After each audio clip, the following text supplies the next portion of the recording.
साधु साधु साधु। नमो तस् भगवतो अरहतो सम्मा सम्बुद्दस्स। नमो तस् भगवतो अरहतो सम्मा सम्बुद्दस्स। नमो तस् भगवतो अरहतो सम्मा सम्बुद्दस्स। साधु दयेचे आगर, करुणेचे महासागर, विश्वाला शांती देणारे तथागत भगवान बुद्ध, तसेच त्यांचा सुविख्यात असणारा हा सद्धम्म, सद्धम्मावर आरूढ असणारा सदापूजनीय श्रावक संघ, या तीनही रत्नाला माझे त्रिवार वंदन। तसेच माझे गुरुवर्य आचार्य उपाध्याय यांना सुद्धा माझे त्रिवार वंदन। भारतीय घटनेचे शिल्पकार बोधिसत्व डॉक्टर बाबासाहेब आंबेडकर यांच्या उपकाराची जाण ठेवून सर्वांच्या प्रती मंगल मैत्री।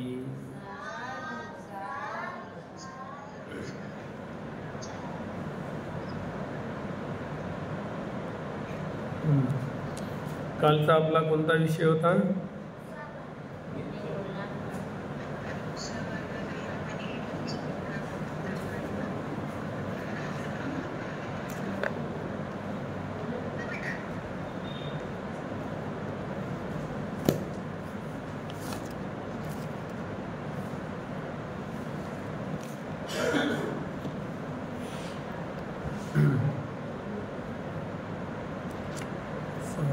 तर आज आपण कुठलं शील बघितलं होतं? चौथं शील काल याचा अभ्यास केला ना? मूसा वादा वीरमणी सिक्खापदं समादियामी। आज पण थोडा या शिलाचा अभ्यास करूया। भगवान बुद्धाचं काही वचन जातकमध्ये आलेलं आहे की भगवान बुद्धांनी हा धम्म समजवून दिलेला आहे की खोटं बोलणाऱ्या व्यक्तीचं नुकसान कसं होते, त्याची हानी कशी होते। दुसऱ्याला खोटं बोलून जो फसवतो तो एक दिवस मात्र तो फसल्या जातो आणि आपल्या जीवाला मुकावं लागतं। हे या उपदेशामधून आपल्याला शिकायला मिळेल की जो दुसऱ्याची फसवणूक करतो, खोटं बोलतो, त्याची फसवणूक होतो।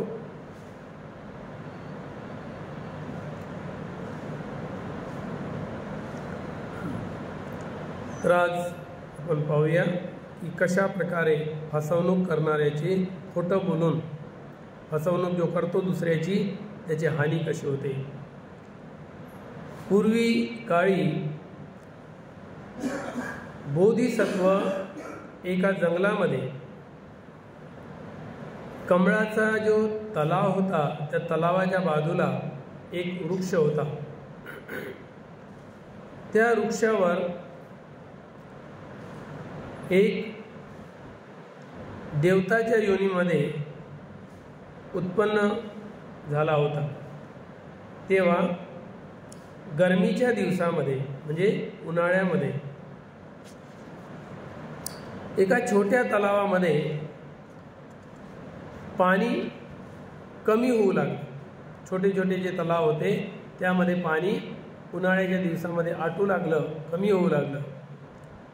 त्या तलावामध्ये भरपूर मच्छ्या होत्या, मासे होते, पुष्कळ मासे त्या तलावामध्ये राहत होते।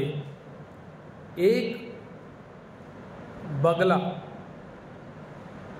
पांढरा शुभ्र जो असतो तो बगला, तो त्या ठिकाणी गेला आणि त्या तलावाच्या काठावर चिंतित होऊन तो उभा होता। तो चिंता करत होता। या माशांना वाटले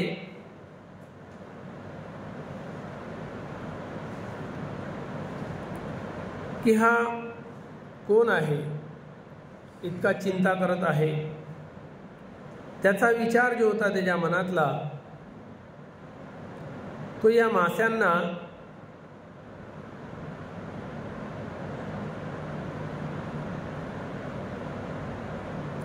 आपण ठकवावे आणि ठकवून यांना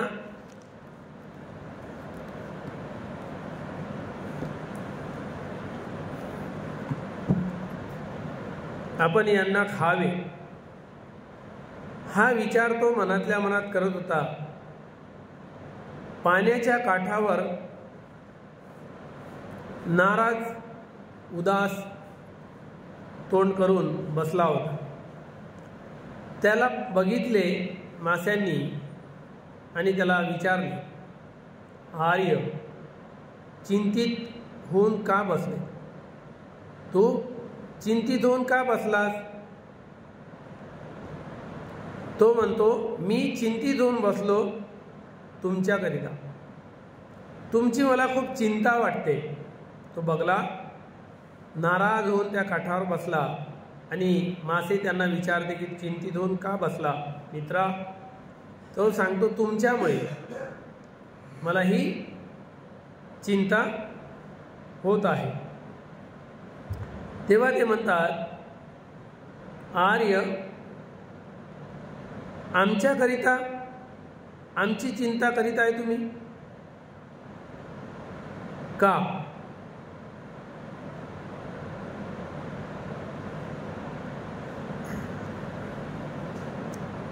आमची चिंता करीत आहे का करीत आहे?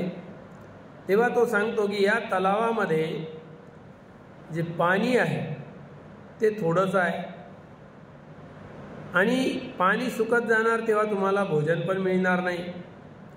गरमीचे दिवस आहे, उष्णता भरपूर आहे, त्यामुळे मी इथे बसलो आहे, विचार करतो की आता तुमचं काय होणार?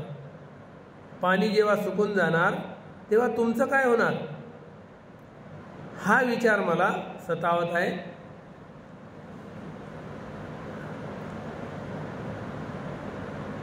तुम्ही काय करणार? तेव्हा त्या सारे मासे त्याला विचारू लागले की आर्य, आता मग आम्ही काय करावं? आम्ही काय करू शकतो याला? तेव्हा तो म्हणाला, तुम्ही जर माझी गोष्ट ऐकत असाल तर मी तुम्हाला एक एक करून चोचीमध्ये पकडून ज्या ठिकाणी 5 रंगांनी युक्त कमळाचा तलाव आहे, तिथे पाणी भरपूर आहे, खायला सुद्धा काही कमी नाही, 5 रंगांनी युक्त असणाऱ्या अशा महातलावामध्ये तुम्हाला नेऊन सोडू शकतो मी। तो बगळा म्हणाला की 5 रंगांनी युक्त असणाऱ्या तलावामध्ये तुम्हाला नेऊन सोडतो, म्हणजे तुमचे प्राण वाचेल। तेव्हा ते मासे म्हणाले, आर्य, पहिल्या कल्पापासून तर आतापर्यंत माशांची चिंता करणारा, हित करणारा, कल्याण चाहणारा कोणताही बगळा आतापर्यंत आम्ही पाहिला नाही।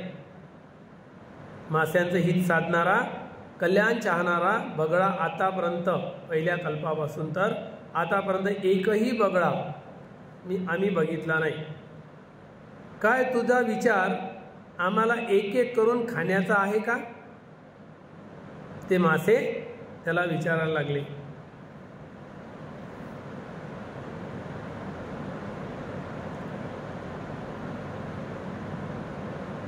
तो म्हणाला, मी माझ्यावर विश्वास करणाऱ्या लोकांना कसं खाणार?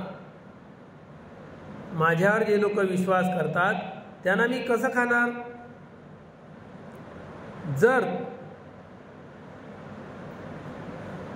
तलाव असण्याची गोष्ट जर मी खोटी सांगत असेल तुमचा जर माझ्यावर विश्वास बसत नसेल तर माझ्यासोबत एखाद्या मास्याला तलाव बघण्याकरिता पाठवून द्या, मी त्याला तलाव दाखवून आणतो. मास्यांनी त्याची गोष्ट ऐकली आणि विश्वास करून एक पाण्यामध्ये असणारा आणि जमिनीवर सुद्धा जिवंत राहण्याची क्षमता असणारा असा एका डोळ्याचा मासा, एक डोळा असणारा असा मासा निवडला. एक डोळा त्याचा आंधळा होता. असा मासा निवडला आणि त्याला त्याच्याकडे पाठवले. तू जा, याला घेऊन जा. त्याने त्याला घेतले आणि जाऊन पूर्ण तलाव फिरवला. पाण्याने भरलेला तलाव दाखविला. त्या तलावात सोडले आणि त्यानंतर पुन्हा त्या तलाव पाहिला. त्या मास्याने तो तलाव पूर्ण फिरून पाहिला. अन्न छान आहे, भोजनाची व्यवस्था आहे, पाणी आहे असं म्हणून त्याने पाहिलं आणि नंतर काठावर येऊन पुन्हा त्याच्या चोचीमध्ये येऊन तो त्याला बगळा आणून पुन्हा सोडून देतो, विश्वास पटण्याकरिता. मास्यांना त्या सुंदर तलावांची प्रशंसा ऐकून आनंद झाला. त्याची गोष्ट ऐकली आणि बगळ्यावर विश्वास ठेवला. मास्यांनी बगळ्यावर विश्वास ठेवला आणि म्हणाले, ठीक आहे, अरे आम्हाला घेऊन चल. सर्व मासे तयार झाले. तेव्हा पहिल्यांदा बगळ्याने जो एका डोळ्याने आंधळा होता त्या मास्याला तलाव दाखवण्याकरिता नेले. त्याला किनाऱ्यावर घेऊन गेला आणि तलाव दाखवून जेव्हा तो घेऊन आला तेव्हा त्या ठिकाणी तलावाच्या बाजूला एक झाड होतं. त्या झाडावर एक वरुण नावाच्या वृक्षावर बसलेला त्याचं बसण्याचं ठिकाण होतं. तलावाच्याच बाजूला एक झाड होतं आणि झाडावर नेहमी बगळ्याचं बसण्याचं ठिकाण होतं. नंतर तो त्या मास्यांना घेऊन तलावाकडे गेला आणि तलाव पूर्ण फिरून आणला. त्या ज्याला एक डोळा होता त्याला, आणि त्या झाडावर गेला. झाडाच्या फटीमध्ये त्या माशाला टाकला आणि चोचीनं चांगला त्याला फोडू फोडू खाल्ला आणि हड्ड्या त्याच्या झाडाच्या खाली टाकल्या.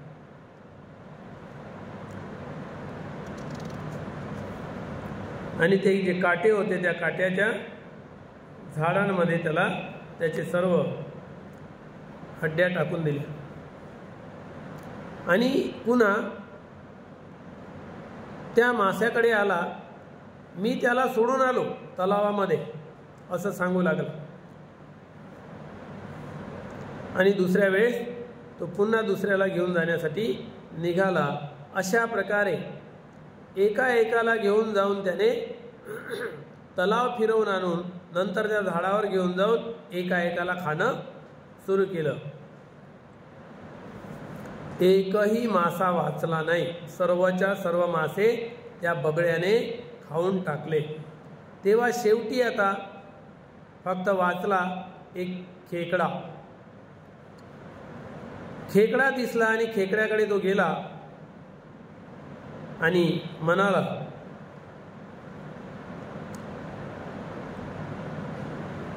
हे खेकड्या, मी आतापर्यंत सर्व मास्यांना नेऊन त्या महातलावामध्ये सोडून आलो आहे. आता तुझी बारी आहे. तू पण चल, तुला पण घेऊन जातो. तो म्हणाला, मला कसे पकडशील? कसं पकडणार? त्या तर मच्छा होत्या, तुझ्या चोचीत गेल्या. मी तर खेकडा आहे, मग मी कसं जाणार? तुला चोचीमध्ये पकडणार आणि घेऊन जाणार. तो म्हणाला, तू जर या प्रकारे नेशील मला आणि पडलो तर पडून टाकशील, पडलो तर मग मी तुझ्यासोबत काही येत नाही. तू मला चोचीत धरशील आणि पाडून टाकशील आणि पडलो तर मरून जाईल. मी काय तुझ्यासोबत येत नाही.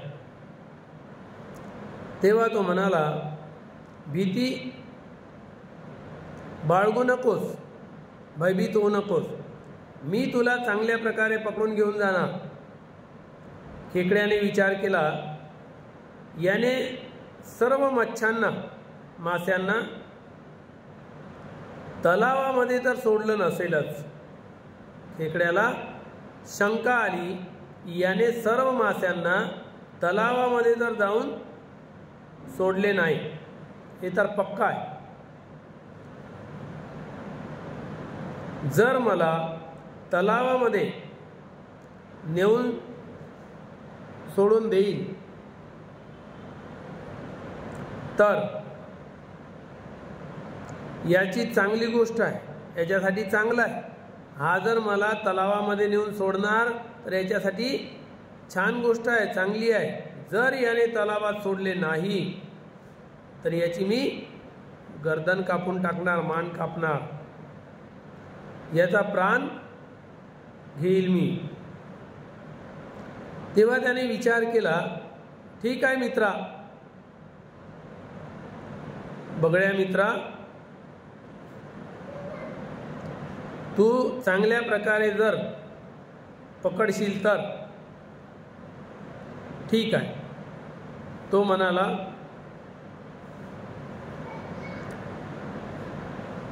मला ज्या प्रकारे पकडायचं आहे तसे पकड. आणि त्याचा इरादा हा पक्का होता की याला पकडून घेऊन जावं आणि याला पण संपवावं. खेकडा चालाक होता, त्याने त्याला सल्ला दिला की तू मला कसा पकडशील, तर ते बाल असतो त्याला डंख, नंतर त्याला त्या बालाला पकडणार. तर नाही, मी तुझ्या पाठीवर बसतो. खेकडा म्हणाला, मी तुझ्या पाठीवर बसतो आणि जे माझा जो बाल असतो त्याने मी तुझी गर्दन पकडतो, चांगल्या प्रकारे पक्की पकडतो आणि या प्रकारे तू मला घेऊन चल, तेव्हा मी तुझ्यासोबत येतो. त्या खेकड्याने त्याची ठकवण्याची, खोटं बोलून ठकवण्याची विचारसरणी जाणली. तो ठग होता, त्याला सर्व मच्छांना ठकवून खाल्लेलं होतं. खेकडा समजला आणि त्याने त्याचा ठगपणा जाणल्यावर त्याने त्याच्या पाठीवर बसण्याचा इरादा केला आणि त्याची मान पकडण्याचा. त्या बगड्याला याची जाणही झाली नाही की याला माहीत झालं असेल. म्हणून तो म्हणाला, ठीक आहे, तू माझ्या पाठीवर बस आणि मान पकड. स्वीकार केले. खेकड्याने आपला डंख जो आहे त्या डंखने, त्या बालाने त्याची गर्दन पकडली, अशी पकडली की जसा लोहार आपल्या सांडशीमध्ये लाल तप्त झालेला लोहा पकडतो, इतका घट्ट. त्या सांडशीप्रमाणे त्याने त्या बगड्याची गर्दन पकडली, मान पकडली आणि म्हणते, चल आता मित्रा चल. तो त्याला घेऊन गेला, तलावाच्या वर गेला, फिरवले आणि फिरवून नंतर तो त्या झाडाकडे, वरुण नावाचं वृक्ष होतं तलावाच्या बाजूला, आणि त्या झाडाकडे घेऊन निघाला. झाडावर गेला, चालत असतो. खेकडा म्हणतो, मामा तलाव तर इकडं राहिला आणि तू मला कुणीकडे घेऊन चालला, तू तर मला दुसरीकडे नेत आहे. बगडा म्हणाला, असे वाटते तुला की तू समजत आहे की मी तुझा प्रिय मामा आहे, तुझ्या बहिणीचा मी भाऊ आहे आणि तू माझ्या बहिणीचा प्रिय पुत्र आहे. तुला उचलून इकडे तिकडे फिरवून राहिलो म्हणजे तू मला काय नौकर समजतं? खेकड्याला बगळा म्हणाला की आतापर्यंत मी तुला जे घुमवत आहोत तेवढ्या दूर आणलं तर मी खरंच तुझा मामा आहे का? आणि तू माझ्या बहिणीचा पोरगा आहे हं? तुला आतापर्यंत मी फिरवून राहिलो एवढं तर का मला तू नौकर समजत आहे? तुझा का मी दास आहे? या प्रकारे तो बगळा बोलला आणि त्या वरुण वृक्षावर घेऊन गेला आणि त्याने सांगितलं की बघ, खाली जे ढीग दिसते ना तो सर्व मासे त्यांच्या हड्ड्या आहे, त्याचे जे माशांचे काटे आहे ते सर्व खाली पडलेले आहे. इथेच मी त्यांना सर्वांना संपवलेलं आहे, खाल्लेलं आहे. तसेच तुला पण संपवणार आहो, खाणार आहो. खेकडा समजून गेला, पहिले जाणत होता म्हणून तर त्याच्या पाठीवर बसला आणि त्याची गर्दन पूर्ण आपल्या नांगीमध्ये घेतली. आणि तेव्हा तो म्हणाला ह्या सर्व मच्छा, सर्व मासे मूर्ख होते. बगड्या, तुम्हाला जाणत नाही, हे सर्व जे मासे होते ते मूर्ख होते. मूर्खतेमुळे तुझा आहार बनले, पण मी असा नाही. मी तुला खाऊ देणार नाही, पण मी तुझा नाश करून टाकील, तुला पण संपवून टाकील. तू आपल्या मूर्खतेच्या कारणामुळे जाणत नाही की तू माझा ठग बनलेला आहे. मी तुला ठकवलेली आहे, तू मला ठकवलेले नाही आहे. तू खोटं बोलून त्या माशांना ठकवलं आणि त्यांचा प्राण घेतला. ते मूर्खतेमुळे ठकले तुला आणि त्यांचा प्राण गमवावा लागला त्याला. पण मी तुला ठकवलेले आहे. मी तुझ्या मानेवर बसलेला आहो आणि माझ्या या बालमध्ये, नांगीमध्ये तुझी मान फसलेली आहे. आणि जेव्हा तू मला मारायचे प्रयत्न करशील तेव्हा मी तर खाली पडणारच, मी मरणारच, पण तुला पण मारल्याशिवाय राहणार नाही, तुझा पण प्राण घेणार. म्हणून दोघंही मरू. असे म्हणून त्याने सांगितले की मी तुझी मान कापतो, नाहीतर मला त्या पाण्याच्या तलावाकडे घेऊन चाल, नाहीतर तुझी मान कापल्याशिवाय राहणार नाही. सांडशीप्रमाणे माझ्या या डंखमध्ये, बालामध्ये तुझी मान फसलेली आहे. बगळ्याने पाहिलं, त्याचे घाबरगुंडी झाली आणि रडू लागला. यानं मान दाबणं सुरू केलं खेकड्यानं आणि तो तिकडे रडू लागला की तुझी मान आता इथे कापल्याशिवाय राहत नाही. मला लवकरात लवकर तलावाकडे घेऊन चल, नाहीतर तुझी गर्दन उडवल्याशिवाय राहत नाही. तो समजून गेला की आता माझं जीवन या खेकड्याच्या हातात आहे, माझ्या हातात खेकड्याचं जीवन नाही. म्हणून आपल्याला याला सोडावं लागेल, कारण आपला जीव चालला जाईल. म्हणून तो रडू लागला.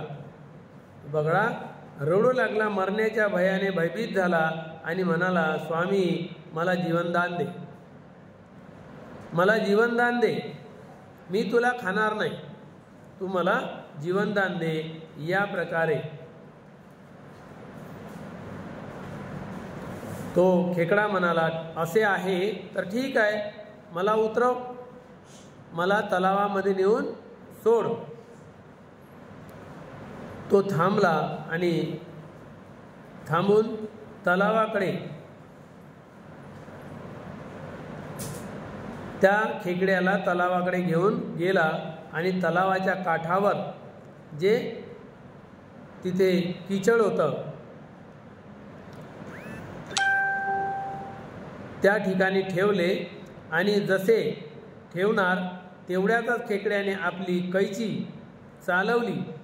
जसं एखाद्या कमळाचं दंडी कशी कापल्या जाते कटकन, या प्रकारे त्याची मान कापली आणि गर्दन कापून तो लवकरात लवकर उडी मारून पाण्यामध्ये घुसला, किचडमध्ये जाऊन घुसला आणि त्या झाडावर, जो वरुण वृक्ष होता, तो झाडावर ज्या देवता होता त्याने आश्चर्य केले हे पाहिले आणि साधुकार दिला.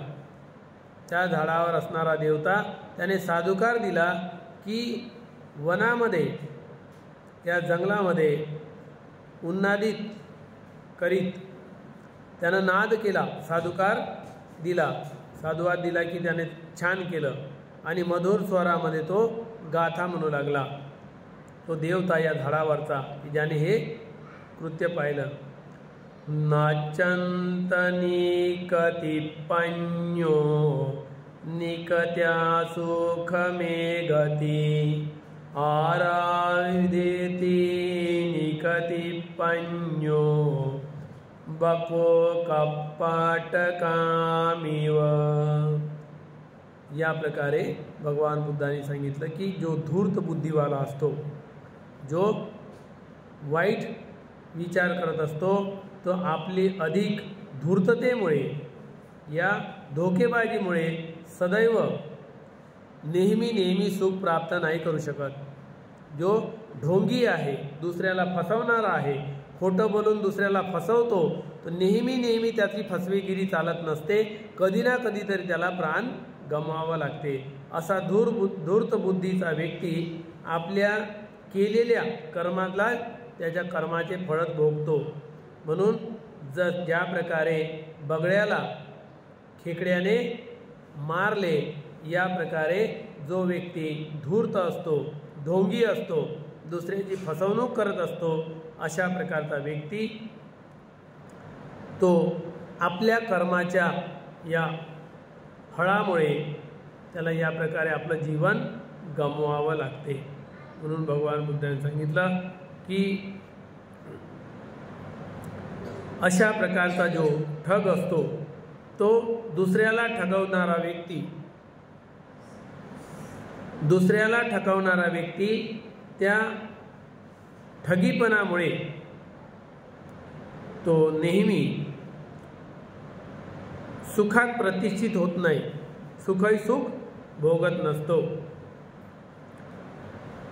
कधी ना कधीतरी त्या ठगीपणामुळे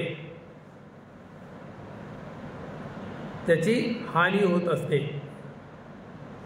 तो आपल्या विनाशाचे कारण बनत असतो आणि आपलं विनाश प्राप्त करत असतो. धूर्तता शिकलेला मनुष्य, जो दुसऱ्याला फसवतो, तो फसवेगिरी शिकलेला मनुष्य, पापी मनुष्य आपल्या केलेल्या पाप कर्माचे फळ प्राप्त करत असतो, भोगत असतो. अशा प्रकारे जसे या बगळ्याची गर्दन मान त्या खेकड्याने उडवली, या प्रकारे पापी मनुष्य या जन्मामध्ये किंवा पुढच्या जन्मामध्ये आपल्या केलेल्या पापाच्या फळ भयभीत होऊन त्याला भागीदार बनावा लागतो. या अर्थाने भगवान बुद्धाने हे प्रवचन प्रकाशित केलेले आहे. तर भगवंतांनी या प्रकारचा धर्मोपदेश केला होता. तर कशा प्रकारे खोट्या माणसाची हानी होते. एखाद्या व्यक्तीला खोटं बोलण्याची आदत राहते. कशी आदत राहते की नगरामध्ये एखाद्याची मजाक करताना नेहमी तो कोणाची ना कोणाची मजाक करतो. गावातल्या लोकांना खरं वाटतो. एखाद्या वेळेस तो म्हणतो की वाघ आला, तर सारे लोक घरात चालले जातात. दुसऱ्या वेळेस म्हणतो तो वाघ आला, तिसऱ्या वेळेस म्हणतो वाघ आला. नेहमी लोकांना खरं वाटते. परंतु जेव्हा त्याची आदत कळते, हा तर खोटा बोलणारा आहे, बार तो वाघ आला म्हणून लोकांना भयभीत करतो. एक दिवस सर्व लोक त्याच्या बाजूला राहतात आणि निघून जातात. आणि खरंच त्या दिवशी वाघ येते. ती एकटाच राहतो आणि जोराने ओरडतो की वाघ आला. पण एकही व्यक्ती त्याचं वचन ग्राह्य धरत नाही किंवा सत्य मानत नाही आणि वाघ येऊन त्याला घेऊन जातो, खाऊन जातो. हे खोटं बोलण्याचे परिणाम आहे. हां. या प्रकारे खोटं बोलणारा व्यक्ती स्वतःची हानी करत असतो. तसंच या जातकमध्ये एक उदाहरण भगवान बुद्धांनी कहाणी सांगितलेली आहे की दोन मित्र एकत्र राहतात आणि दोन मित्र एकत्र राहून खूप विश्वासू जिव्हाळ्याचे. एका मित्राला गावाला जायचं राहते कोणत्या कामानिमित्त, तर तो काय करतो, आपल्या घरचे नांगराचे लोखंडी फाळ आपल्या मित्राच्या घरी नेऊन ठेवतो. मित्रा बघ, याला जरा जपून ठेवशील, मला येतपर्यंत सांभाळ, मी आलो म्हणजे मग मला परत कर. म्हणतो ठीक आहे. मित्र गेला, त्याला वेळ लागला, बराच विलंब झाला यायला. तेव्हा याने बघितलं की मित्र तर आला नाही लवकर. याने फाळ विकून टाकले. घराच्या मागं आणून ठेवले होते सर्व लोखंडी फाळ नांगराचे विकून खाल्ले, पूर्ण पैसा खाल्ला. आणि जेव्हा तो मित्र आला आणि म्हणतो, मित्रा आता माझे फाळ मला वापस कर, शेतीचं काम आहे, तर तो त्याला याच्या पहिलेच उंदराच्या लेंड्या अंतरून ठेवतो घराच्या मागं. आणि तो आल्याबरोबर त्याला सांगतो, काय करू मित्रा, मोठी दुःखद घटना झाली. काय झालं? अरे तुझे जेवढे फाळ होते ना सारे उंदरानं खाऊन टाकले. जेवढे लोखंडी फाळ होते सारे उंदरानं खाल्ले. विचारात पडला की लोखंडी फाळ उंदीर कसा खाणार, हे तर शक्य नाही आहे. तो म्हणतो, मित्रा मी काय करू शकतो, याला काहीच करू शकत नाही. तिथेच होते, जिथे तू ठेवले तिथेच होते, बघ उंदराच्या लेंड्या पडून आहे की नाही, उंदराची विष्ठा जाग्यावर पडून आहे बघ. तो समजून गेला याची चालाकी, हा चालाकीपणा करत आहे. तेव्हा याच्यावर दिवस येणारच. आणि याला कोणत्या ना कोणत्या कामानिमित्त बाहेर जावं लागलं. आणि याचा पोरगा होता गुणानंदसारखा, याच्या एवढा पोरगा होता. तो म्हणाला की या पोराला सोबत नेऊ शकत नाही, तुझ्या घरी राहू दे, आम्ही कामानिमित्त दोघेही बाहेर जातो आणि नंतर लवकरात लवकर येईल. त्यालाही बराच विलंब लागला वापस यायला. आणि आता याला धडा शिकवण्याची वेळ आली म्हणून या मित्राने काय केलं, आपल्या रिश्तेदाराच्या घरी त्या मुलाला पाठवून दिलं, नेऊन ठेवलं, त्याच्या रूममध्ये बंद करून ठेवून दिलं. आणि हा तिकडून आला, म्हणते मित्रा मला थोडा वेळ लागलेला आहे, माझ्या पुत्राला दे, कुठे आहे? तो मला, तुझा पुत्र? अरे आम्ही दोघे जण रस्त्याने जात होतो तर घार घेऊन गेली,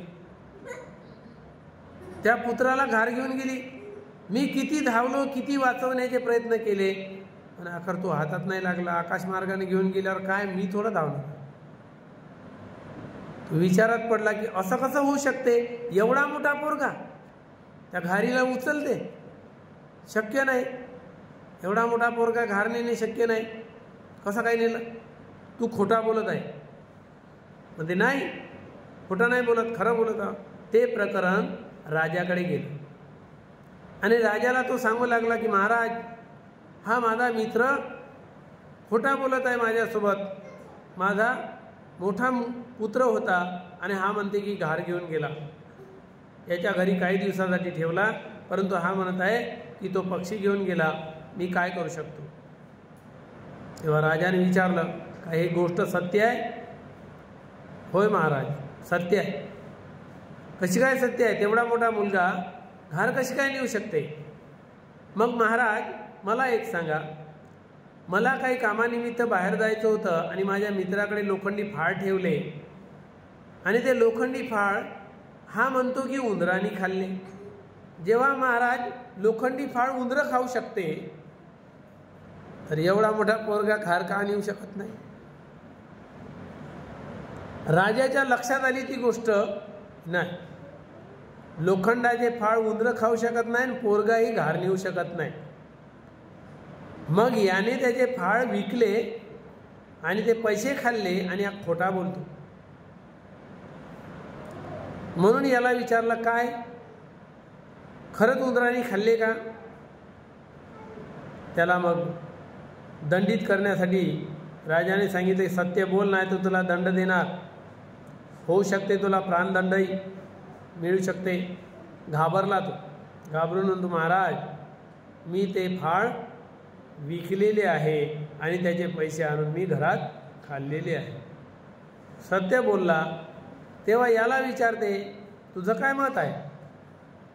काही नाही महाराज, माझ्या फाळाचे पैसे द्यावे, नाहीतर माझे फाळ विकत आणून द्यावे. तेव्हा मी त्याचा पोरगा देणार. पोरगा आहे, पोरगा पक्षानं काही नेला नाही, पोरगा माझ्या रिश्तेदाराच्या घरी आहे, मी तो आणून देतो. मला याला सबक शिकवायचा होता की हा माझ्यासोबत इतका खोटा बोलतो की प्रिय मित्र असून सुद्धा खोटा बोलून माझी फसवणूक करतो. याला वटणीवर आणण्यासाठी महाराज मला असं करावं लागलं.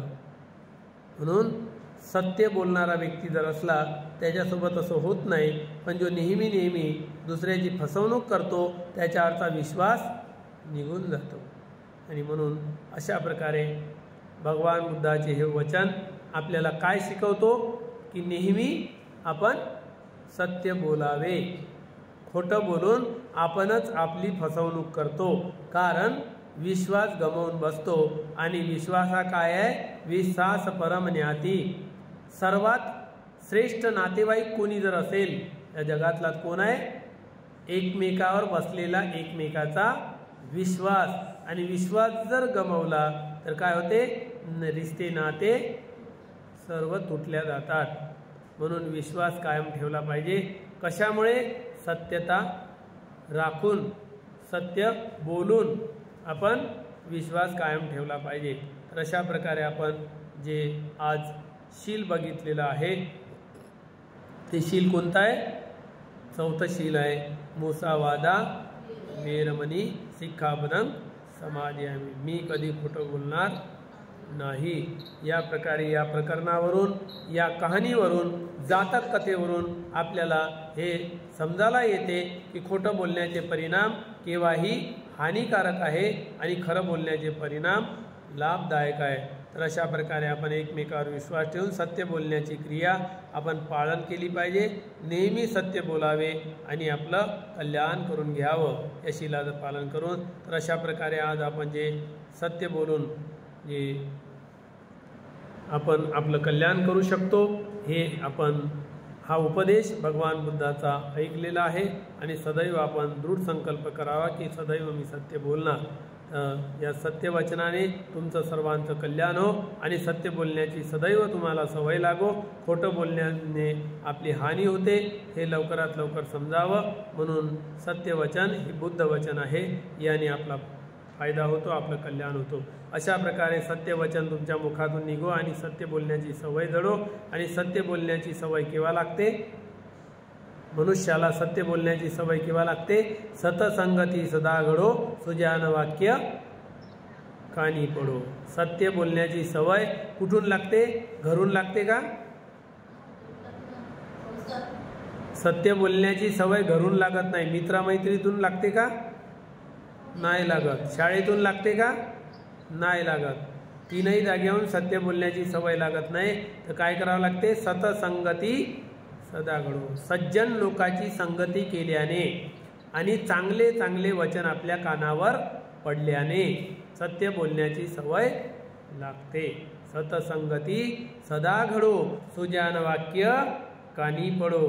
चांगले चांगले वचन आपल्या कानावर पडल्यामुळे सत्य बोलण्याची सवय लागत असतो. म्हणून गुरुजनाची, सज्जन लोकांची, शीलवान लोकांची, सदाचारी लोकांची, सद्गुणी लोकांची संगती केली पाहिजे. आणि हे माता पित्यानं समजलं पाहिजे की आपल्या मुलाबाळांना चांगली सवय लावली पाहिजे. खराब सवय घरून कशी लागते की मुलाबाळांना आदत लागते आपल्या वडिलाच्या खिशातून पैसे चोरण्याची, आपल्या आईच्या डब्यातून पैसे काढण्याची. ही सवय घरून लागते, सत्य बोलण्याची नाही लागत. कितीही प्रयत्न करू माता पिता शिकवो. त्याच्यानंतर मित्रमैत्रिणीतून, कोणाच्याही दप्तरातून, कोणाच्याही खिशातून पैसे चोरण्याची सवय मित्रमैत्रिणीतून लागते. या प्रकारे आपण सत्य बोलण्यासाठी सद्गुणी लोकांची संगती करावी लागते. सदाचारी लोकांची संगती केली म्हणजे नेहमी आपल्याला ही सवय लागत असतो. आणि त्यामुळे आपल्याला अवगत होते की सत्य काय आहे आणि असत्य काय आहे, सत्याचे परिणाम आणि असत्याचे परिणाम काय आहे याची जाणकारी होते. म्हणून गुरुजनाचं सानिध्य केव्हाही लाभदायक असतो. तर अशा प्रकारे आपल्या मुलाबाळांना घडवा, सज्जनाच्या संगतीमध्ये ठेवा, म्हणजे गलत मार्गावर जाणार नाही आणि नेहमी आईवडिलांनी जे विचारलं त्याचं सत्य उत्तर देणार, खोटं बोलणार नाही. तर अशा प्रकारे आपल्या मुलांना चांगल्या प्रकारच्या सवयी लागो आणि सत्य मार्गावर चालून आपले सत्य न्याय याला प्राप्त करून जे सर्वात श्रेष्ठ सत्य आहे निर्वाण ते प्राप्त हो अशी मंगलाची कामना करतो. सुखी हो, निरोगी हो, अवैरी हो.